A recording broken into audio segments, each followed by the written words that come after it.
दोस्तों, कोरोना काल के बाद से सबको घूमने का, ट्रैवल करने का जो शौक और जज्बा चढ़ा है, उसके बारे में मैं आपको बतलाता हूँ। इंडिया में तो बहुत खूबसूरत जगह हैं ही, विदेशों में भी आजकल बहुत अच्छी-अच्छी डेस्टिनेशन है, और कुछ देश हैं ऐसे हैं जो कि वीज़ा फ्री कर रखे हैं। और अगर आप अच्छे ढंग से वहाँ एक सिस्टम से जाएँ तो बहुत अच्छे तरीके से आप विदेश घूम सकते हैं। उन देशों में जिन्हों को वीज़ा फ्री कर रखा है जिस कंट्री ने, उन्हीं में से मैं आज आपको नेपाल के बारे में बतलाता हूँ। मैं अभी नेपाल होकर आया, बहुत चीप और अच्छे तरीके से होकर आया मैं नेपाल, और पूरा मैं नेपाल के बारे में बतलाऊँगा। और मात्र मैं सिर्फ़ 27,000 रुपए में 8 दिन में नेपाल होकर आया, जो कि फ्लाइट से गया, फ्लाइट से आया, और पोखरा से फ्लाइट से मैं काठमांडू आया।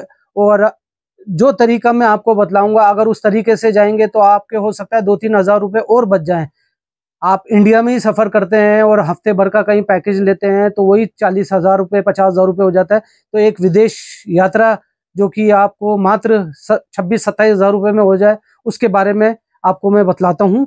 आप मेरे चैनल पे बने रहें और पूरा मेरा व्लॉग देखें कि किस तरीके से, कैसे मैं इस चीप जो विदेश यात्रा करी है मैंने इतनी सस्ती, उसके बारे में मैं आपको बतलाऊँगा। और एकदम वाजिब तरीके से मैंने ये यात्रा करी है और उसके बारे में पूरा बतलाऊँगा। तब तक आप मेरे चैनल पे बने रहें और इस चैनल को सब्सक्राइब करें, और आगे भी जो मैं यात्रा करूँगा उसके बारे में सारी चीज़ें बतलाऊँगा।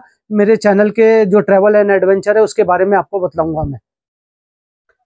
फ्रेंड्स, मैं आज आपको पूरे नेपाल ट्रिप की पूरी जानकारी दूँगा, कैसे जाना है, कहाँ-कहाँ घूमना है, बजट प्लान कैसा हो, होटल में बुकिंग, आप 3 नाइट 4 डे का टूर करोगे किसी भी ट्रैवल से 30,000 या 40,000 रुपए ले लेंगे। मैंने सिर्फ 27,000 रुपए में नेपाल ट्रिप किया है।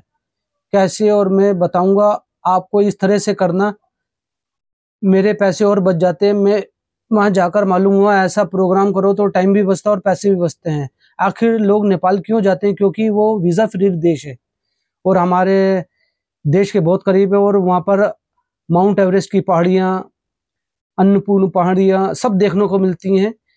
और इंशाल्लाह ताला मेरी ख्वाहिश है ज़िंदगी में मौका मिला तो मैं एवरेस्ट बेस कैंप पे ज़रूर जाऊंगा। उसकी बाकायदा परमिशन होती है, 12 लाख रुपए का खर्चा आता है। मैं आपको आसान ट्रिप बताता हूँ माउंट एवरेस्ट वाले देश नेपाल में जाने का। सबसे पहले आप अपने घर से ही यात्रा का प्रोग्राम बनाएं। अगर बाय रोड जाते हैं तो जयपुर से हफ्ते में एक बार स्लीपर बस चलती है काठमांडू के लिए, पर 3,000 रुपये टिकट है, पर ये 24 से 26 घंटे लेती है। आपका एक दिन ये खराब होता है और थकावट की वजह से आप एक दिन काठमांडू में रेस्ट करोगे तो 2 दिन आपके ये खराब हो जाएंगे। ये आपकी पसंद है कि आप सबसे पहले बस से जाएंगे या फ्लाइट से जाएंगे।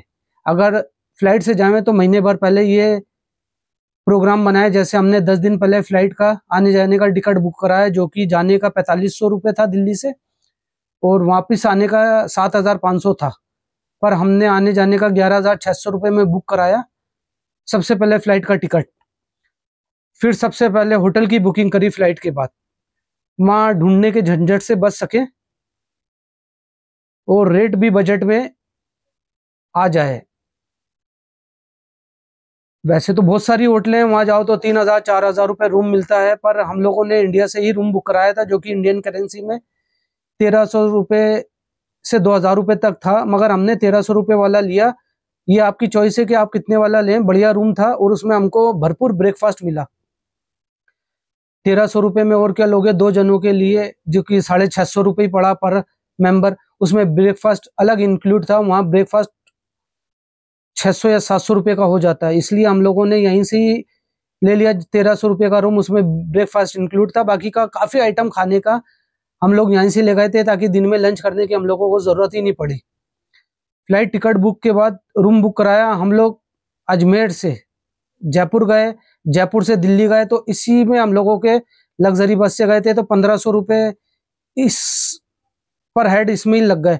इसलिए आप अगर अपने शहर से दिल्ली जाते हो तो इकोनॉमिक में जैसी 200-300 रुपये वाली बस भी, ट्रेन भी मिल जाए तो आप उससे भी सफ़र कर सकते हो। तो ये हम लोगों के 1,500 रुपये जो अजमेर से दिल्ली के लगे, इसमें आप समझ लो 500 में आप जाओगे तो 1,000 वो बच जाएगा आपका। ये आपकी चॉइस है। और फ्लाइट से वहाँ जाने के बाद सबसे पहले हम लोग काठमांडू गए, वहाँ 2 दिन रुके, फिर पोखरा गए, वहाँ 2 दिन रुके, फिर पोखरा से काठमांडू आए, फिर काठमांडू 3 दिन रुके। इस आने जाने में हमारा पैसा भी ज़्यादा लगा, इसलिए आपको सही तरीका बता रहा हूँ। आप सबसे पहले अपने शहर से दिल्ली आएँ। अगर आपके शहर के आसपास से अगर काठमांडू की फ़्लाइट चलती है तो बेस्ट है, नहीं तो दिल्ली से तो बहुत सस्ती फ़्लाइट है काठमांडू के लिए। दिल्ली से सुबह 7 बजे काठमांडू के लिए फ़्लाइट है। 2 घंटे का सफ़र है, पर करीब 1.5 घंटे में वो काठमांडू पहुँचा देती है। फिर आप काठमांडू से पोखरा की फ़्लाइट लें, जो कि 2400 से 2500 रुपये का टिकट है। काठमांडू से पोखरा 200 किलोमीटर है, पर रास्ता अभी बन रहा है और बहुत ख़राब है, जिसमें 10 घंटे लग जाते हैं, पूरा दिन ख़राब हो जाता है।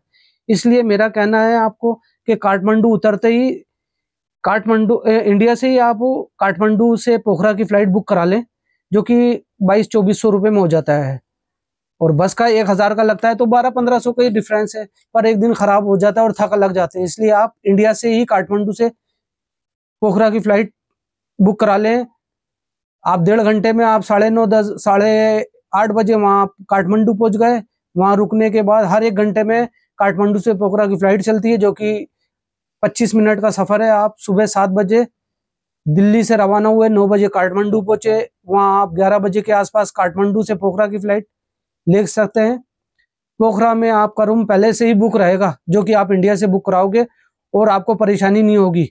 रूम आप वहाँ की जो मशहूर फेवा लेक है उसके आसपास ही लेना, ताकि मार्केट भी वहीं है, खाने की होटलें भी वहीं हैं। 2 या 3 दिन पोखरा के लिए सफिशिएंट है। यहाँ पर आने से रूम बुक कराने पे आपको 1500, 1400, 1500 रुपये में रूम पर हेड बुक हो जाता है, 2 जनों के लिए, डबल बेड वाला, जिसमें ब्रेकफास्ट मिलता है। ब्रेकफास्ट का हमेशा ध्यान रखें कि भरपूर लें, 100-200 रुपये ज़्यादा दें, मगर ब्रेकफास्ट क्या बढ़िया मिलता है वहाँ पर। फिर आप होटल वाले से ही कहकर चाहें तो टैक्सी बुक करा लें, क्योंकि पराया शहर है, होटल वाले के ज़रिए जाएंगे। मेरा भी काठमांडू में मोबाइल गुम गया था, मगर जो गाड़ी वाले थे उन्होंने हाथों हाथ ही मुझे दे दिया, नहीं तो हम बाहर से कराते, हमें क्या गाड़ी मालूम ही नहीं पड़ता।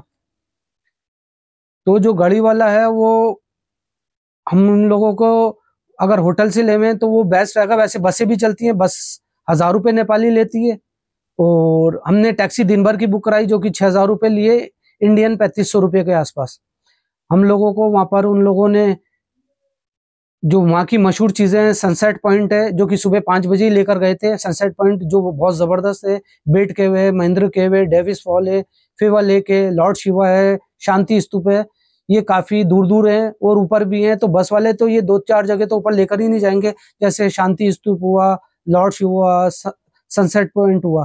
इसलिए आप टैक्सी बुक कराएं तो बेस्ट रहेगा, जो कि 6000 रुपये नेपाली, इंडियन 3500 के आसपास रहेगा। अगर आप बस से जाते हो तो पोखरा घूमने का इंडियन 625 रुपये और नेपाली 1000 रुपये लेगा। वो काफ़ी जगह छोड़ देंगे, और टॉप की जगह तो वहाँ लेकर ही नहीं जाएगी बस आपको। आप अपने बजट के हिसाब से टैक्सी या बस लेना। 2 दिन घूमने के बाद आप पोखरा से काठमांडू आना।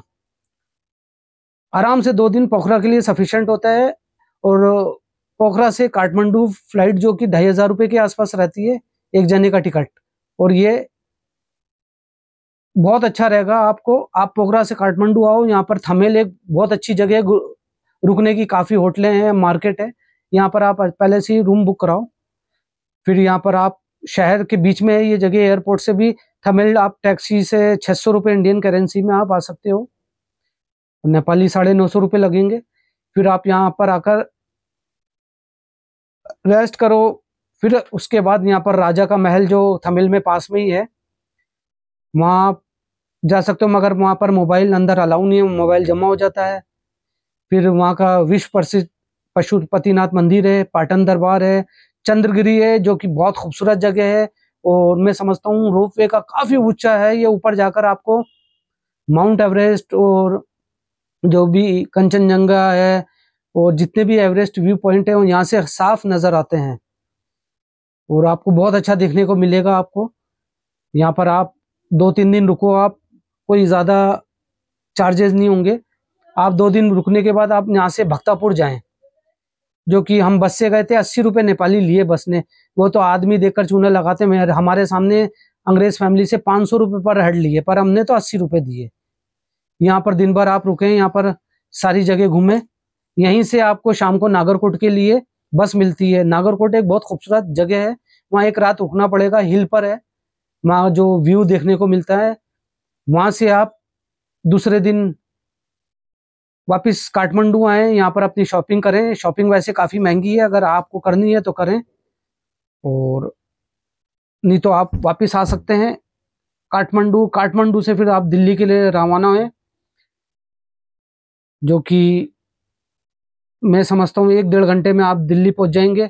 और आप अपने सफ़र का आप पूरा कैलकुलेशन करेंगे तो मैं आपको बतला रहा हूँ, पूरा कैलकुलेशन बहुत सस्ता और बहुत बढ़िया रहेगा आपको। अभी वैसे भी इंडिया की तरफ से आप ऐसे ऐसे देश जा सकते हैं जहाँ की वीज़ा फ्री अभी कर रखे हैं। कहाँ पहले वीज़े 5-5, 6-6 हज़ार लाइन लगती थी, दिल्ली जाना पड़ता था।